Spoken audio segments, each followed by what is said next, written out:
Ay nako, guys. Eto, hirap pala maging barbera. Eto, guys. Hinugupitan ko tong aking chow-chow. Ang dami ko nang naalis na buhok. Oh. Dahil ang dami niyang dandruff. Kailangan ko siyang kalbuhin. Kasi yung buhok niya is nagbubuo-buo lang dahil sa dandruff niya. At liguan ko siya everyday. Ay nako, hindi siya naaalis. Bagkus lang parang nagdidikit-dikit yung hair niya. Oh. Ayan, oh, 'di ba? Ang hirap maging barbero, guys. Gupitan natin ang aking 4 babies. Ang aking dog. Likot-likot niya. Diyos ko. Yan, tamo. Tatayo, uupo. Tatayo, uupo.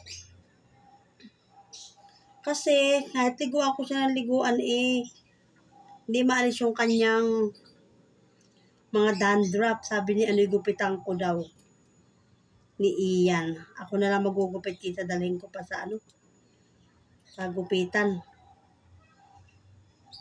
Mahal pa sa anak ko ang gupit na rin pag pinagupitan ko.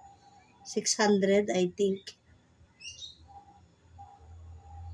500. Ganyan. Diyan sa may San Juan meron.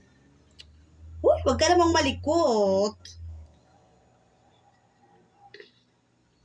Kaso ukab-ukab pa yung gupit ko, ayusin ko pa yan. Kasi kailangan ko maayos to yung maano yung kanyang mga buhok, maalis.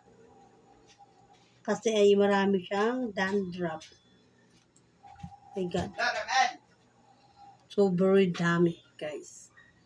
Yan, ute mo. Yan, ganan siya kalikot. Puro buhok na din ako imbis na ako maliligo. Yan, guys. O, naalis ko na yung iba. Pag di ko siya natapos, so, tutuloy ko na lang. Okay lang yan. Kasi ang hirap Likot-likot niya. Oy. Likot-likot niya, guys. Napakalikot. Sobra. Yan. Update ko kayo, guys, sa magiging gupit ng aking baby.